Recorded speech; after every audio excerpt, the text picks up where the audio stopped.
Assalamualaikum warahmatullahi wabarakatuh. മാഷാഅല്ലാഹ് അൽഹംദുലില്ലാ. ഇന്ന് നമ്മൾ അക്ഷരങ്ങളെക്കുറിച്ചാണ് പഠിക്കുന്നത് അല്ലേ? ഇന്ന് പഠിപ്പിക്കുന്ന അക്ഷരങ്ങൾ 5 അക്ഷരങ്ങൾ മാത്രമേ പഠിപ്പിക്കുള്ളൂ. എത്ര അക്ഷരമാണ്?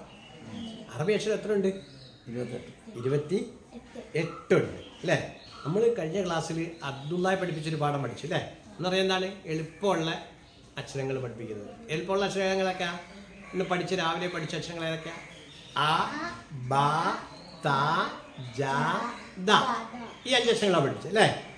ഇനി നമ്മൾ പഠിക്കാൻ പോകുന്ന അക്ഷരങ്ങൾ എന്ന് പറഞ്ഞാൽ നമ്മൾ ചുരുക്കൂടെ മുതിർന്ന കുട്ടികൾക്കുള്ള ക്ലാസ്സാണ് അല്ലേ?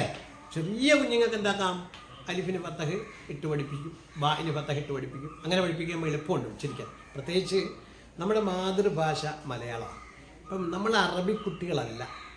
നമ്മൾ അറബി കുട്ടികളും അതുപോലെ അറബിയായിട്ട് കൂടുതൽ ഇടപഴകുന്നവരാകുമ്പോൾ നമുക്ക് എന്ത് ചെയ്യാം, ആ രീതിയിൽ പഠിക്കാം. നമ്മുടെ ഈ സാഹചര്യം കൂടെ മനസ്സിലാക്കണം. കുട്ടികൾക്ക് ഏത് രീതിയിലാണ് മനസ്സിലാവുന്നത്. ഉദാഹരണം പറഞ്ഞാൽ ഒരു പ്രസവിക്കപ്പെട്ട കുട്ടിക്ക് കൊടുക്കേണ്ട മുലപ്പാലാണ്.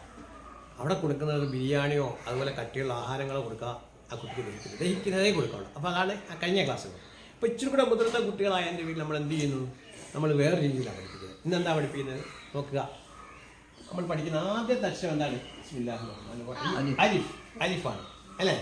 ഈ അലിഫ് എന്ന് എഴുതുമ്പോൾ നമ്മുടെ ഒന്ന് എഴുതി നോക്കതാ. ആ ലി അലിഫ്. അലിഫ്. ഇവിടെ അലിഫ് എന്ന് എഴുതിയപ്പോൾ അറബി അക്ഷരങ്ങൾ എത്ര ഉണ്ട് മോനെ? 28 അല്ലേ? 28ൽ ഒരക്ഷരം ഉള്ളൂ, ഒരു അല്പം പോലും നീട്ടാത്ത അക്ഷരം അലീഫ് എന്ന് പറയുന്നില്ല. പിന്നെ എങ്ങനെ പറയത്തുള്ളൂ? അലിഫ്. അലിഫ് അല്ല. അടുത്ത എന്താണ്? ബാ. ബായിന് എത്ര പുള്ളിയുണ്ട്? ഒരു പുള്ളി. താഴെയാണോ മേളാണോ? താഴെ. ചിലർ ചോദിക്കുക അലിഫിന് എത്ര പുള്ളിയുണ്ടെന്ന് ചോദിച്ചാൽ എന്താ പറയും? പുള്ളി ഉണ്ടോ? ഇല്ല. അലിഫിന് എന്തില്ല? പുള്ളിയില്ല. അപ്പോൾ അറബി അക്ഷരങ്ങളിൽ പുള്ളി ഉള്ളതുകൊണ്ട് പുള്ളി ഇല്ലാത്തതുകൊണ്ട്. അപ്പോൾ ഇതെന്താണ്? ബാ. അപ്പോൾ ഇതെന്താ പറയുക, പണ്ട് നമ്മൾ പഠിക്കുന്നത് ഇങ്ങനെ ഇതിൻ്റെ ഉച്ചാരണം ബാ. നേരത്തെ നമ്മൾ പറയുന്നത് എങ്ങനെയല്ല, ബാ എന്ന് പറയുമായിരുന്നു. എങ്ങനെ പറയായിരുന്നു? ബാ എന്ന് പറയാം. ഇപ്പം അങ്ങനെയല്ല പറയുന്നത്. പിന്നെ എങ്ങനെ പറയുന്നത്? ബാ. എങ്ങനെ പറയും? ബാ.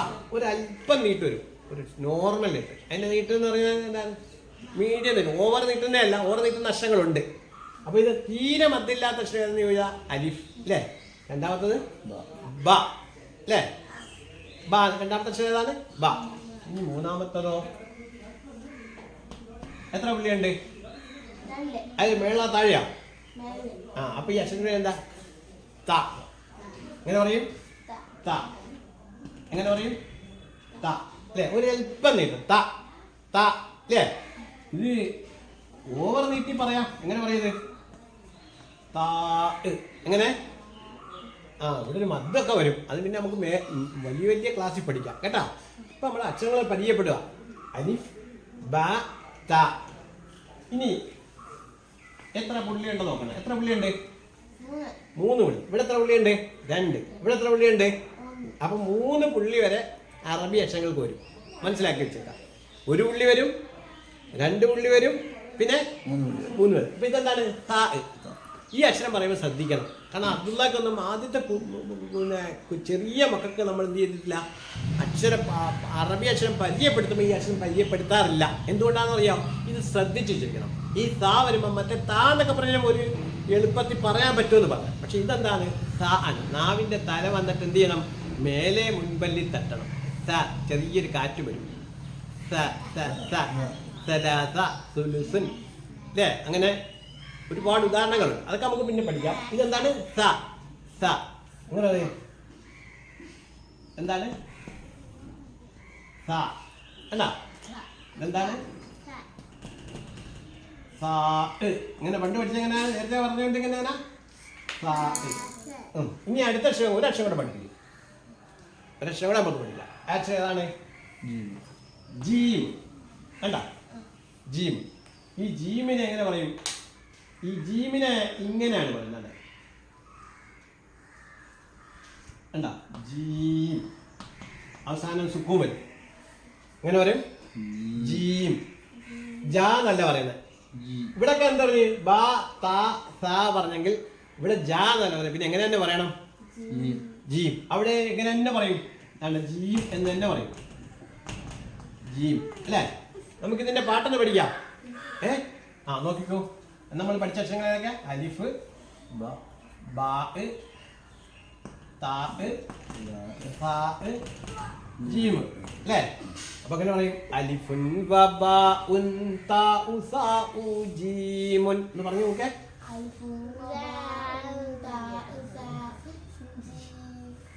ഒന്നുകൂടെ പറഞ്ഞു. അലിഫുൻ വബാഉൻ താഉ സാഉ ജീമുൻ. ഇങ്ങനെ അലിഫുൻ വബാഉൻ സാഉ ജീമുൻ. ഏതൊക്കെ അക്ഷരങ്ങളാ? അലിഫ്, ബാ, താ, സാ, ജീം. അലിഫ് ബാ താ സാ ജീം എന്ന് പറയാം.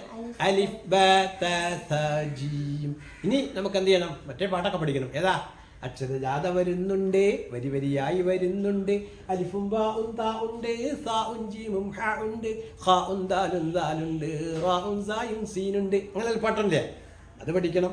ഇത് എല്ലാ രീതിയിലും അക്ഷരം എന്ത് ചെയ്യണം? നമ്മുടെ മനസ്സിലങ്ങോട്ട് പതിയണം. എന്നിട്ട് ഇതിൻ്റെ നിയമങ്ങൾ ഇങ്ങനെ കൂടുതൽ പഠിക്കാനുണ്ട്. തജ്വീദിൽ എന്തുണ്ട്?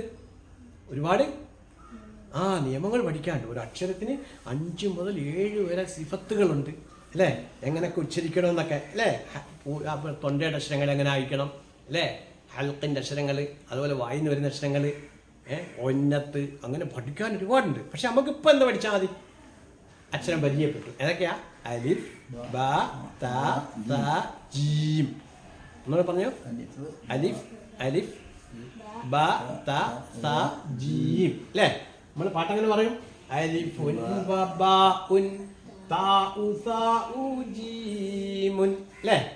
നമ്മൾ ആദ്യമേ പഠിച്ച പാട്ടൊന്ന് പാടിയേ. ഇന്ന് പഠിച്ചത് മാതാപിതാക്കളാരാണ്, പോറ്റി വളർത്തിയതവരാണ്, ഗുരുനാഥന്മാരാരാണ്, വിദ്യ തരുന്നത് അവരാണ്, മൂത്തവർ വാക്കുകൾ എന്താണ്, മൂത്തുപഴുത്ത കനിയാണ്, ബഹുമാനിക്കുക നാം അവരെ ബഹുകേമന്മാരായിടുവാൻ അല്ലേ? അതുപോലെ ഒത്തിരി പാട്ട് നമ്മുടെ ഇല്ല.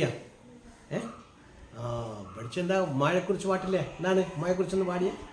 എന്നെ നൊന്ത് പെറ്റ എൻ്റെ ജീവനുമ്മ, പേനുറും ഭരിക്കാതെന്നെ നോക്കുന്നുമ്മ, ഞാൻ വളർന്നിടാനായി ഉള്ളുരുകുന്നുമ്മ, എൻ കടപ്പാടുമ്മയോട് എങ്ങനെ ഞാൻ തീർക്കും, എൻ കടപ്പാടുമ്മയോട് എങ്ങനെ ഞാൻ തീർക്കും. അല്ലാഹു തആല നമ്മുടെ ക്ലാസ്സുകളും നമ്മുടെ എല്ലാ പ്രവർത്തനങ്ങളും അല്ലാഹു തആല സ്വീകരിക്കുമാറാകട്ടെ. അസ്സലാമു അലൈക്കും വറഹ്മത്തുള്ളാഹി.